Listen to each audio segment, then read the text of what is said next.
Muito bem, vamos lá, vamos falar de Drex, vai. Vamos falar de Drex. O nosso me tá perguntando o seguinte, como falar a real intenção por trás do Drex sem temer ser censurado no YouTube. É por aí, Casta? Ou não é pra tanto?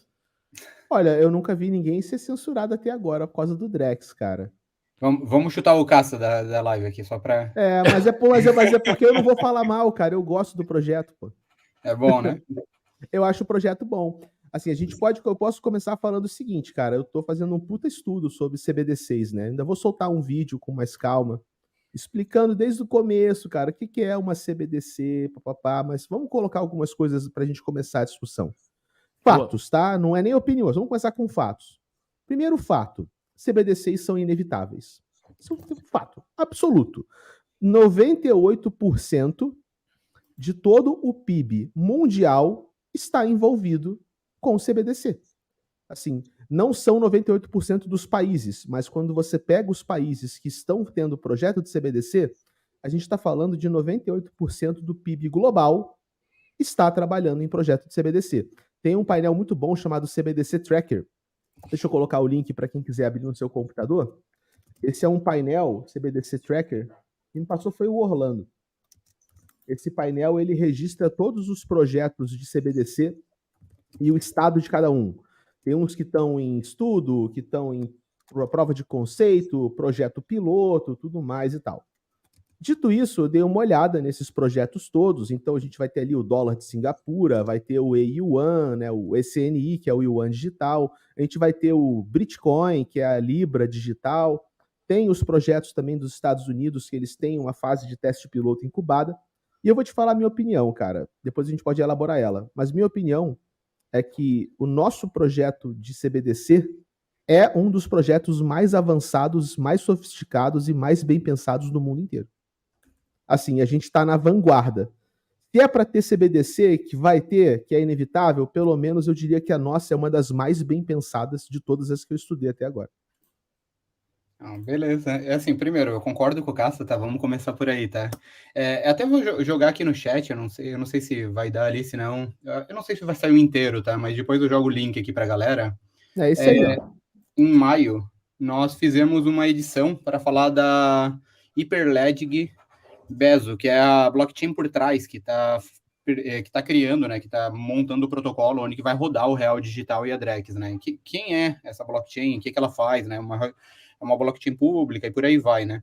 Mas o primeiro ponto eu acho que é relevante para entender, tá? E eu acho que essa é a diferenciação maior que geralmente fica complicado para a galera perceber nesse primeiro momento, porque aqui a gente geralmente fala de quê? De criptoativos, criptomoedas. E criptoativos, criptomoedas, ela tem uma diferença brutal para o que é a moeda fiduciária. Geralmente, e principalmente quando a gente fala de valores, né? Nas questões dos valores. O que é os valores dos criptoativos? Descentralização, o fato de tu conseguir transacionar esse dinheiro sem passar por banco, sem passar pelo controle do governo e tudo isso. Isso são práticas, mas também são valores que a gente busca geralmente em ativos, né? Quanto mais descentralizado, melhor. Geralmente não é uma lógica que é buscada no mercado de criptoativos. O ponto é, quando a gente fala de CDBC, a gente não pode levar em consideração esses valores dos criptoativos, porque não são esses valores criptos que interessam numa CDBC. O que interessa numa CDBC e o que ela utiliza é a tecnologia blockchain. E se a gente deixa de trás os valores, o que tem de importante nessa tecnologia? Eu até passei, depois se o Razin puder abrir ali, só para a galera falar, eu não vou fazer uma explicação longa, tá, do gráfico, eu só vou pontuar alguns elementos. A blockchain e a tecnologia cripto é uma evolução das tecnologias da informação, que a gente vê desde a década de 50. É uma evolução da tecnologia de hardware que foi consolidada lá pela IBM na década de 50, que teve um código aberto, que ela se concentrou. Tem uma lógica de era de software que foi consolidada, tá? Eu não vou entrar na explicação de como isso ocorre. A gente poderia fazer uma live só sobre esse processo de código aberto e como o código aberto impulsionou a tecnologia da informação até chegar aqui em cripto, tá? A gente vai ver a era da internet com o Google, com o Linux, com HTTPS, a gente vai ver o que a gente chama de era cripto. Mas o que tem por trás disso tudo, tá? Quando a gente fala era cripto, não é necessariamente o Bitcoin, mas quando a gente fala da blockchain, é redução de gasto, é eficiência. Quando tu fala, por que um banco quer usar a blockchain? A blockchain não é descentralizada? Geralmente a galera confunde, né? Não, a do Brasil é permissionada. Vai ter um controle estatal. Só que ela é muito mais eficiente. Ela faz muito mais rápido, com muito menos gasto. Então, por que para um governo é interessante isso? Porque até então ele precisava gastar muito mais, um governo, ou uma empresa, ou o que for. Até então ele gastava muito mais. Vamos pensar lá na década de 50, para tu transacionar valores da Europa para o Brasil, da Europa para os Estados Unidos. Era caro, era ineficiente, era difícil. Com a melhora do hardware, a gente tem uma melhora futura, depois de 20, 30 anos, do software. Fica um pouco mais simples fazer isso, mas ainda tu tem detentores, na época representado pela Microsoft. Com a internet, tu tem uma facilitação do envio de dados, mas ainda tu tem controles centralizados, tu tem ineficiência de custos. E o que a blockchain ela faz? Ela simplifica essa ineficiência de valores, né? Hoje em dia é muito... Vamos fazer uma transação em cripto e faz uma transação no banco de altos valores, tá? De milhões e milhões, de centenas de milhões de dólares ou de reais. Qual que vai custar menos para o usuário que está fazendo essa transação? Seja ele um usuário do atacado, né, banco, coisa e tal, ou para o indivíduo comum? Vai ser pela blockchain. Então, se a gente separa os valores quase morais de cripto, deixa a lógica tecnológica por trás... O ethos, né? Isso. É isso que importa, tá? Separa o ethos da tech, né? Isso. É isso que importa. E depende do ethos ainda, né? Isso, e depende do ethos. Eu tô falando aqui aquele valor que geralmente é o que... Por exemplo, teve a pergunta aqui antes, né? Esse ethos aqui, ó. Esse ethos aqui, ó. Isso. então, assim, ó, eu acho que essa imagem, talvez, e daí a gente pode, em outro momento, entrar aqui, tá? A lógica de código aberto, ela serve, por exemplo, por que tá a Bezo ali, né? Por que é a Bezo que a gente pega? Ela é uma lógica de código aberto, ela tá vinculada a Ethereum, ela não é Ethereum. Ela está vinculada, ela vai ter uma permissão do governo. Drex é real, é simples. Mas a transmissão de valores, o que é transmissão de valores de coisa? Eu não estou transacionando, eu ia pegar uma nota de real aqui, né? Mas eu não tenho nota de real. Nem tem, né? Mas a gente não está transacionando papel mais, né? O que é? São números no teu celular, não é?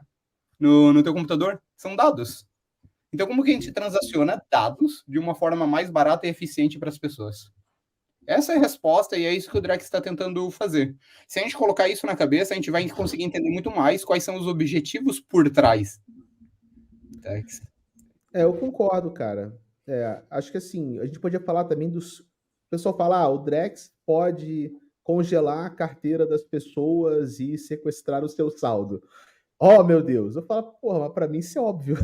Não, isso já pode acontecer, né? Isso já pode acontecer. Assim, o governo tem essa prerrogativa. A força de lei permite que o Estado possa... Moeda fiduciária são eles que determinam as regras do jogo. A moeda fiduciária de hoje é assim, né? Para quem paga a pensão aí. Eu ficaria assustado se não pudesse. Tipo assim, o Real Digital não pode congelar carteiras de usuário. Eu ia falar, caralho, mané, não pode. Uau, fiquei bolado agora. Mas vamos pensar por outro lado. Que tipo de coisa que uma CBDC faz? E vamos falar um pouco da nossa CBDC. A maioria dos projetos de CBDC que você vai encontrar ao redor do mundo, eles ainda estão querendo fazer o quê? Uma espécie de Pix. Ok? Mas nós já temos, cara. Nós já temos o Pix, nós temos Open Finance, nós temos Open Banking. Então, a grande sacada para o Brasil não é colocar uma CBDC que vá funcionar como meio de pagamento instantâneo. O Drex vai começar nessa linha, mas esse é só o começo, porque a sacada do Banco Central é que nós podemos tokenizar a nossa economia. Então, o nosso Banco Central não está de olho em cripto para botar carteirinha para todo mundo e a pessoa ficar fazendo Pix, que já se faz. A sacada nós podemos pegar todo o mercado imobiliário e tokenizar o mercado imobiliário. A gente pode pegar os Detrans e tokenizar os Detrans. A gente pode pegar os cartórios e tokenizar os cartórios, cara. Então, quando você tem uma economia e uma plataforma econômica de base que suporta contrato inteligente, e essa é a sacada do nosso Banco Central, nós vamos usar contratos inteligentes, por isso que a gente está indo na linha da Pelé de Bezo, a gente está falando de um governo, cara, que está olhando muito na frente. O cara quer arrancar intermediários no meio do caminho. Só que quando você arranca intermediários para o bem e para o mal. Do mesmo jeito que vai poder ser, de repente, muito mais fácil você negociar imóveis, vai ser muito mais fácil o governo chegar na sua carteira e congelar o seu saldo. Só que isso também, cara, todas essas coisas têm dois lados. Você Sempre acha tem, que... né, Castro? Sempre tem. Você acha, quem se acha... Eu, sinceramente, não tenho medo disso. Pô, eu declaro meus impostos, eu pago minhas paradas, eu faço tudo certinho. Eu não tenho medo do real digital. Para mim, quem tinha que ter medo do real digital é quem tá escondendo a grana, cara. O cara que faz mensalão, rachadinha, entendeu? Desvia verba pública, superfatura licitação. Esses caras, para mim, devem ter muito mais medo do Drex do que um criptonativo que está decidindo onde que ele coloca R$100 por mês em cripto, cara. Só que a gente está numa narrativa que é uma narrativa ideológica, tipo, tenham medo de tudo. Tenham medo da eficiência tecnológica, tenham medo da inovação tecnológica. Cara, a inovação tecnológica, ela é inevitável. A capacidade de um governo de avançar tecnologicamente e ter mais controle sobre os seus indivíduos, isso não depende de blockchain. Pô, o governo poderia desenvolver isso sozinho, se a tecnologia evoluísse o suficiente. Imagina um governo nosso como é hoje, com internet, com declaração de imposto de renda online, com todos os bancos digitalizados, com o sistema financeiro interconectado pelo Bacen na infraestrutura básica. Qual é o poder que esse governo tem hoje comparado com um governo da Idade Média? Sei lá, com a realeza francesa antes da Revolução Francesa. Cara, o nosso governo hoje e os governos modernos têm muito mais poder de controle sobre os indivíduos, mas eles não são capazes de exercer a mesma tirania que governos medievais tinham. Então, como é que fica esse contraponto? Assim, eu fico pensando. Cara, não é só uma questão de poder tecnológico, é uma questão do quanto as pessoas aceitam serem subjugadas por um poder central. E isso vai além da tecnologia. Para mim, se o governo pegar o Drex do Real Digital e começar a avacalhar com a vida das pessoas, ele vai plantar as sementes da própria dissolução. Do mesmo jeito que a gente pega um rei e decapitou um rei na Idade Média, cara. O cara fazia o que ele queria, né?